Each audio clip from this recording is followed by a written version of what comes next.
Level 1. The Boy with Nothing. You are 7 years old. Your mother is dead. Your father, a hard, famous swordsman, is either gone or wants nothing to do with you. You live in a temple with your uncle, in a small mountain village in Japan. It's the 1590s. The country has been tearing itself apart in civil war for over 100 years. Warlords rise, warlords fall. And you? You're nobody. A skinny kid with a skin condition that scars your face, raised on Buddhist prayers and the memory of a father who called you arrogant. But here's what nobody in that village knows. You are going to become the greatest swordsman who ever lived. By your own account, you will fight as many as 60 encounters between the ages of 13 and 29, and not once fail to win. You will kill your first man before you finish growing up. And 400 years from now, people will still read the book you write while you're dying alone in a cave. You just don't know it yet. Level 2. First Blood. You are 13 years old. A traveling samurai named Arima Kihei rolls into a nearby town. He's a professional.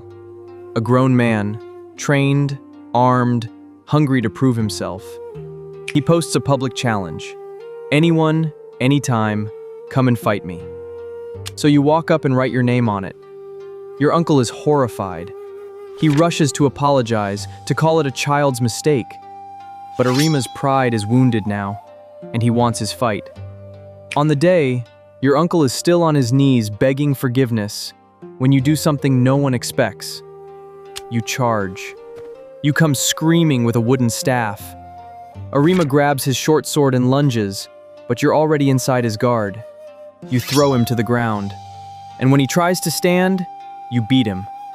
Again and again, until the man stops moving. He dies vomiting blood in the dirt. You are 13. You have just killed a trained warrior with a stick, and you feel something click into place that will define your entire life. Winning is the only rule. Not honor, not style, winning. Then you walk out of your village, and you never come back. Level 3. The Losing Side. You are 16 years old. You've spent 3 years wandering, fighting, sharpening yourself against anyone who will face you.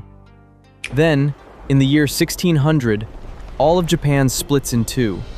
Two massive armies. One question. Who will rule everything? And you march to war. Now here's where the legends get slippery. For centuries, people said you fought at the Great Battle of Sekigahara, on the losing side, buried in the mud with thousands of dying men. But modern historians reading the old clan records think the truth is different.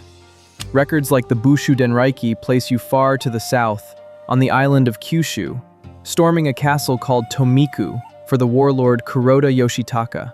And the Kuroda clan's own rolls list your father as one of their men. In other words, you may have been on the winning side all along. Either way, you learn the thing that will make you more than a duelist. You learn war. You learn that a fight between two men and a battle between two armies obey the exact same laws.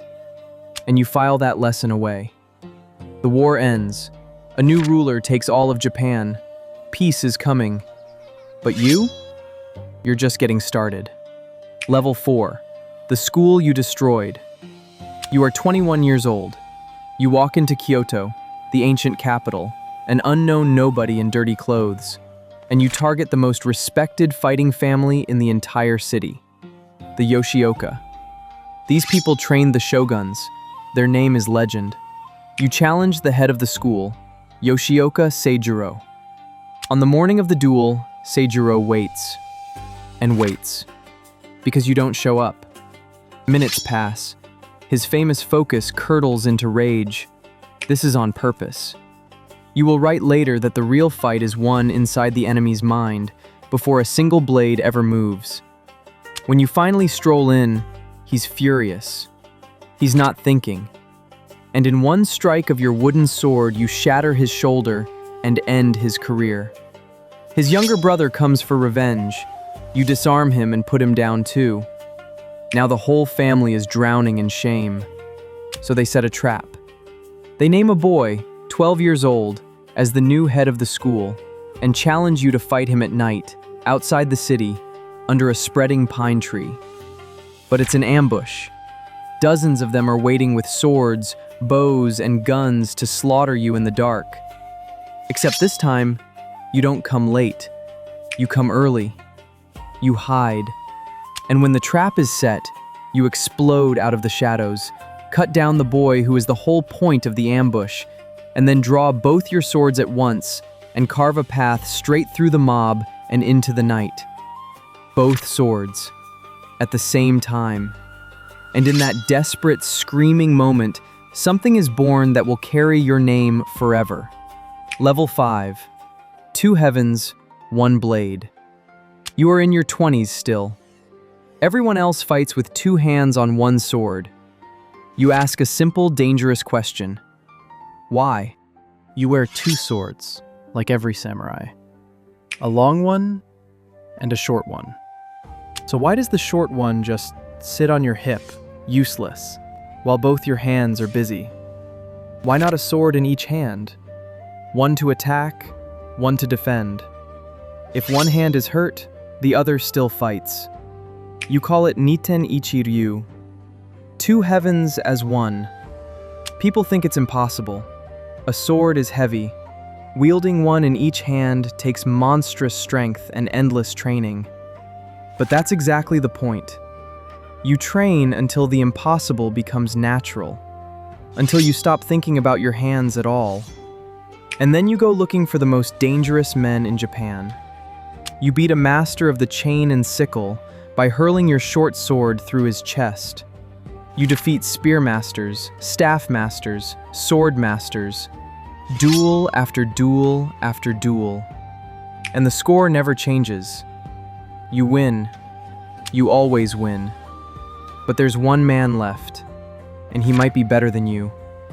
Level 6, the island. You are around 30 years old. His name is Sasaki Kojiro, and he is everything you are not. Where you are unwashed and wild, he is elegant, refined, beautiful. He fights with an enormous field sword so long it has a nickname, the drying pole. His signature move is so fast, it's said he can cut a swallow out of midair. The whole country wants to know, who is better? The duel is set for a tiny island in the Straits, at 8 in the morning on the 13th of April, 1612. And you, the man who has spent his life mastering the mind game, play your greatest trick. You don't show up. Kojiro waits on the beach with the officials and the crowd. 8 o'clock. 9. 10. You don't arrive until 3 hours late, his perfect composure cracking into fury. And as your boat finally drifts toward shore, you're doing something strange. You've taken one of the wooden oars, and you're whittling it into a rough sword, longer than any real blade. You step off the boat. Kojiro, enraged, draws his great sword and slashes so close he cuts your headband clean off. But close isn't enough. Your carved oar comes down. One blow, and the greatest rival you will ever face crumples onto the sand. You bow. You get back in your boat, and you leave the island that will forever be named after the man you just killed. Now, is every detail of that story true? Honestly, some of it is legend, polished over 400 years. But this is the fight that made you immortal. And here's the strange part. After this, you almost stop killing. Level 7. The war machine grows quiet. You are in your 30s. Japan is at peace now, locked down under one ruler. The age of the wandering duelist is ending. But there's still fighting to be done. And you're there for the last of it. At the massive siege of Osaka, riding with the winning side, carrying a banner into the smoke.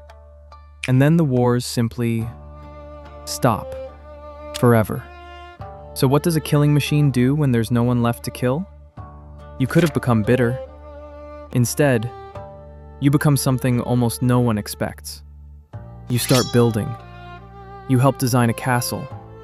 You help lay out an entire town. You adopt sons and push them into good lives, into positions of honor, because you have none of your own children. You even apply to become the sword teacher for the ruler of all Japan, and you get rejected. The most dangerous man in the country, turned down for the job. But you're not chasing a title anymore. Something deeper is pulling at you. You've realized a secret that will haunt the rest of your life. You won all those duels, but you're not sure you ever truly understood why. Level 8. The painter who killed 60 men. You are around 50 years old. Listen to what you write about yourself. In your own words, "When I reached 30, I looked back on my past. The previous victories were not due to my having mastered strategy.